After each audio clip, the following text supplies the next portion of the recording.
పడిపోవచ్చుగా, ఇప్పుడైనా పడిపోవచ్చుగా.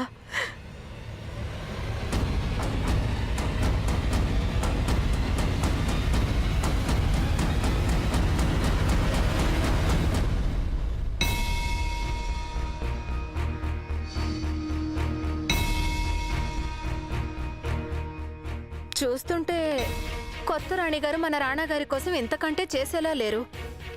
కాళ్ళు తడబడకూడదు రాణిగారు. ఒక రాణికైనా ఒక భార్యకైనా ఇదే ధర్మం. ఇక్కడి సంప్రదాయం కూడా ఇదే.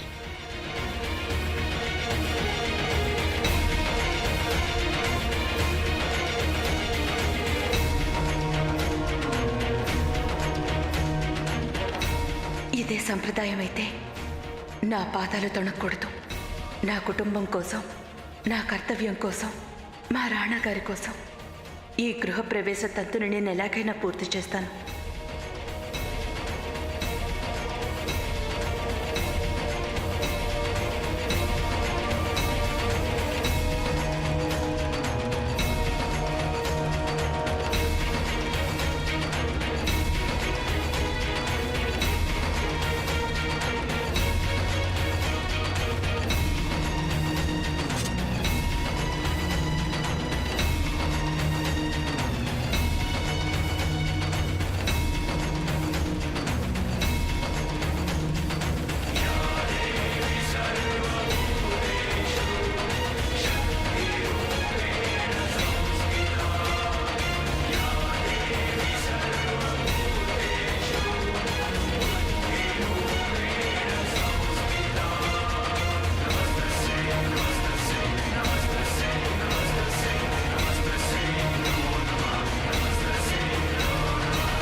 భేష్, రాణిగారు పల్లాలు 5 ఏమాత్రం చప్పుడు చేయకుండా తీసుకున్నారు. మీరు మా రాణాగారి జీవితాన్ని తప్పకుండా సుఖశాంతులతో నింపుతారు. ఇప్పుడు మీరు ఈ పళ్ళాల్ని మందిరంలోకి తీసుకువెళ్ళండి. దేవుణ్ణి ప్రార్థించండి.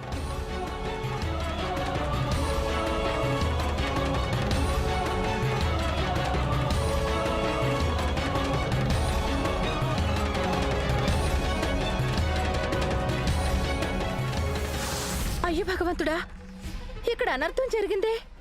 ఇంకొక అపశకునమా? కొత్త రాణిగారి పాదాల నుండి రక్తం కారుతోంది.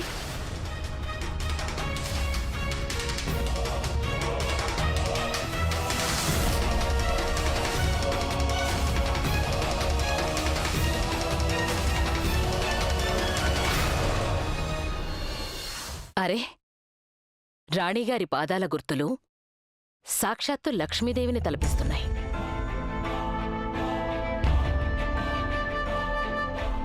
చిన్నరాణిగారు, ఇంతకన్నా మంచి శకునం ఉండదు కదా. ఇక ఇప్పుడు రాణిగారి పాద చిహ్నాలు ఎల్లకాలం ఆమీర్ కోటు రాజమహల్లో వెలుగులు నింపుతాయి.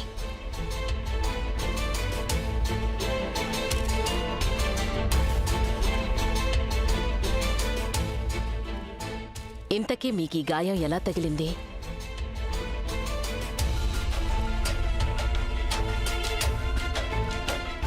చెప్పండి రాణిగారు. ఏమో తెలీదు. కాలికేదైనా ముళ్ళు గుచ్చుకుని ఉండాలి.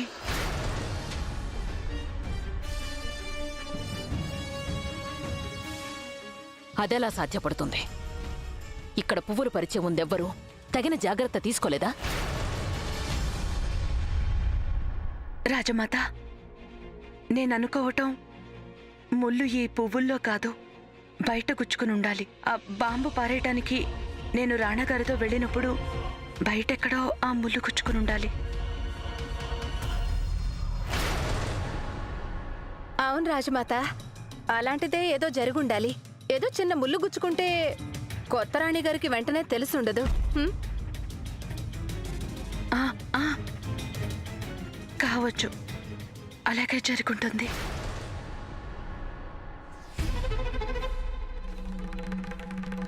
సరే, అయితే మీరిద్దరూ లోపలికి వెళ్ళండి.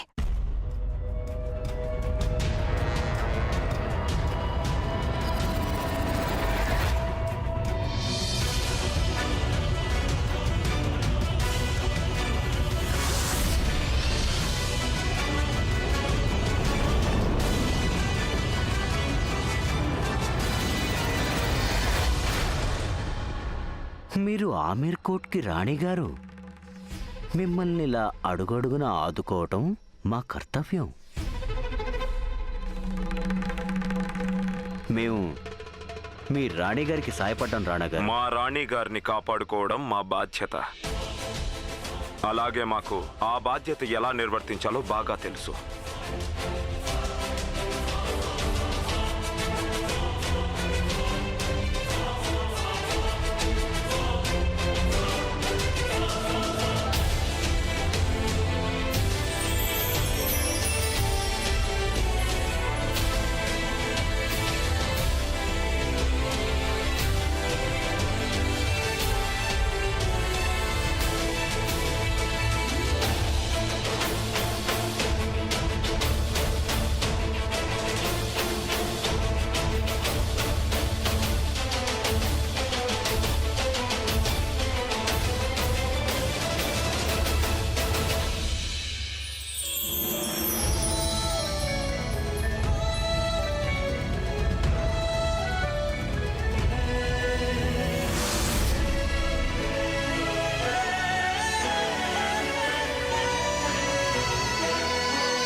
నొప్పిగా ఉంటుంది.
రాణాగారు పొరపాటున సింధూరం పెట్టలేదని ఇప్పుడు నాకు నమ్మకం కుదిరింది. రాణాగారు నేల మీద నన్ను కాలు కూడా మోపనివ్వడం లేదు.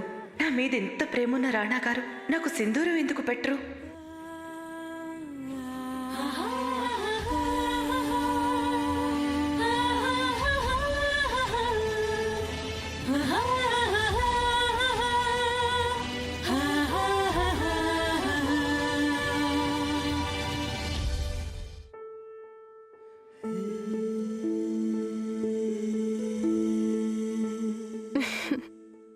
ఆహా, రాణాగారు కొత్త రాణిగారుల జంట చూస్తుంటే ఎంత చక్కగా ఉందో.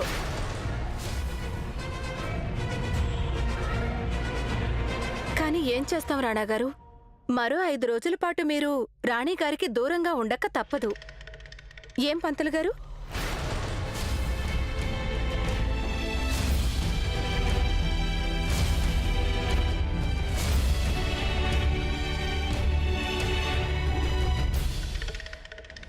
ఆజ్ఞ. ఇంకో 5 రోజుల వరకు కొత్త రాణిగారికి దూరంగా ఉండాలి. ఏదో ఒకటి చెప్పండి. ముహూర్తాలు లేవని, కనుక శోభనానికి శుభముహూర్తమేమో 5 రోజుల తర్వాతేనని. తమ ఆజ్ఞ.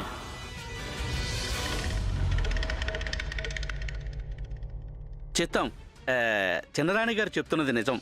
ఈ విషయం నేనే వారికి చెప్పాను.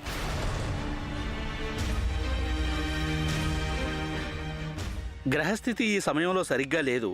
అందుకే రాణాగారి శోభనం మరో 5 రోజుల తర్వాతే జరగాలి. 5 రోజులా?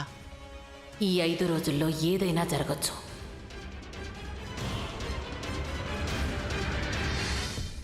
ఐదు రోజులు కాదు, 50 ఏళ్ల పాటు గ్రహస్థితి ఇలాగే ఉన్నా మాకేమీ దిగుల్లేదు.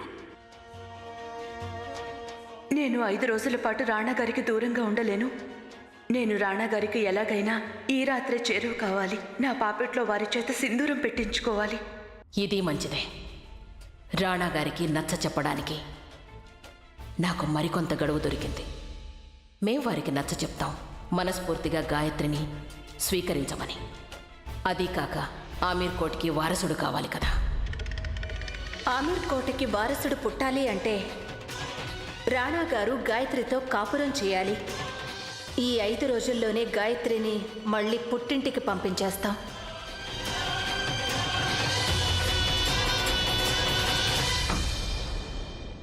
రండి రాణిగారు.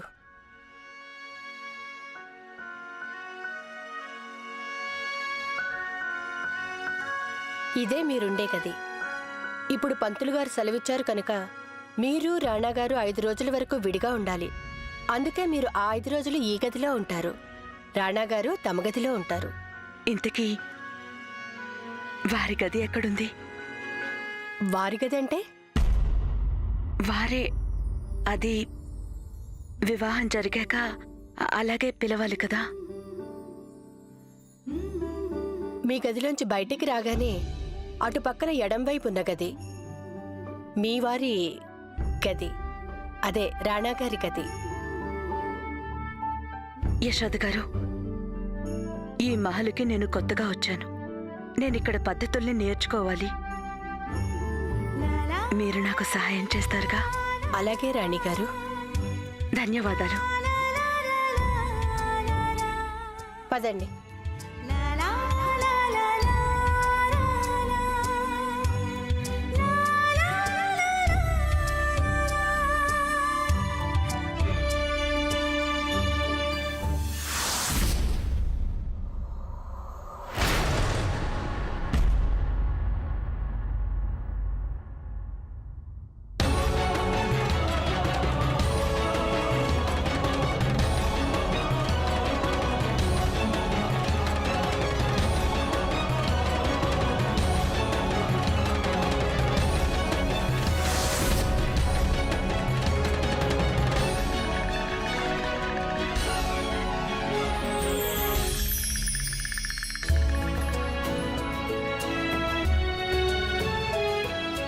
ఇప్పుడే నేను రాణాగారి గదికి వెళ్తాను.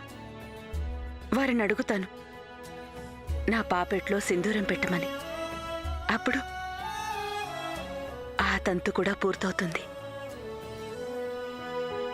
ఆ అమ్మాయిని నేను కోరి పెళ్లి చేసుకోలేదు. మేము తనని ఎన్నటికీ ప్రేమించలేము.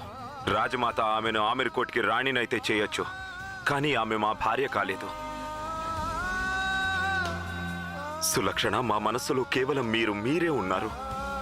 మేము ఆమెతో 7 అడుగులు వేసుండొచ్చు, కానీ తన పాపిట్లో సింధూరం మాత్రం పెట్టలేదు. ఆమెను మేము వివాహమాడి ఉండొచ్చు, కానీ మా ప్రేమ తనకి ఎన్నటికీ దక్కదు.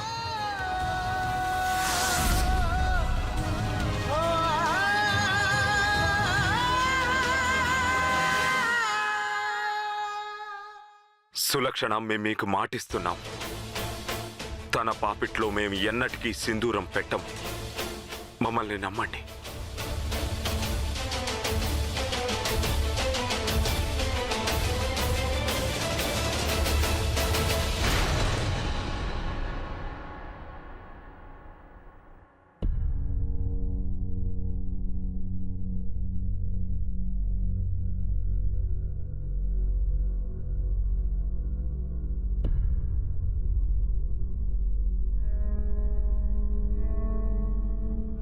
మీరు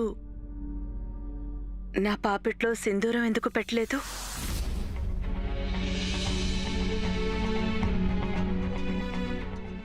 నాకు బాగా తెలుసు, అది అనుకోకుండా జరుగుంటుంది. ఇందుకోసమే నేను ఇలా వచ్చాను. పాపిట్లో సింధూరం పెట్టండి. ఇక ఆ ఒక్క తంతు మీరు పూర్తి చేయండి.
మీ గదిలోంచి బయటికి రాగానే అటు పక్కన ఎడం వైపు ఉన్న గది, అదే మీ వారి గది, రాణాగారి గది. రాణి గాయత్రి, ఆ తంతు జరగలేదు అంటే అది కేవలం అనుకోకుండా జరిగింది.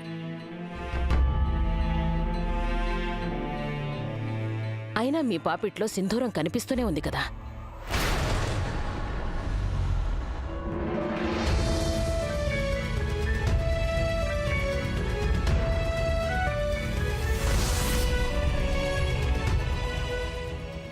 అది అప్పుడు రాణాగారు నన్ను ఆ దుర్మార్గుడి బారి నుంచి కాపాడినప్పుడు అప్పుడు వారి రక్తం బొట్లు నా పాపిట్లో పట్టాయి. సింధూరపు రంగులన్నింటికన్నా రాజపుత్రుల రక్తం రంగు ఎక్కువ చిక్కగా ఉంటుంది.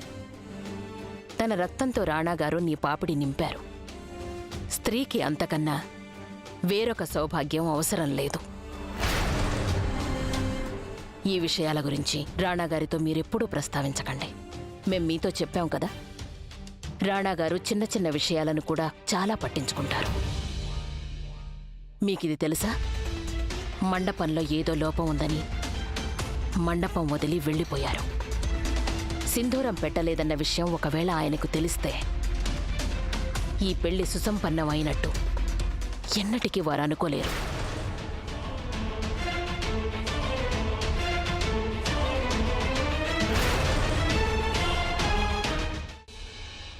వెళ్ళండి, వెళ్ళి విశ్రాంతి తీసుకోండి. అయితే రేపు మీరు వంట చేయవలసి ఉంటుంది. ఇంట్లో వారందరికీ రేపు మీరు వంట చేసి పెట్టాలి. ఒక్క విషయం గుర్తుంచుకోండి, స్త్రీని లక్ష్మి అని అంటారు, సరస్వతి అని అంటారు, అలాగే అన్నపూర్ణ అని కూడా అంటారు. మీపై మాకు నమ్మకం ఉంది, రాణాగారికి మీ చేతి వంటకాలు తప్పకుండా నచ్చుతాయి అని. వెళ్ళి విశ్రాంతి తీసుకోండి.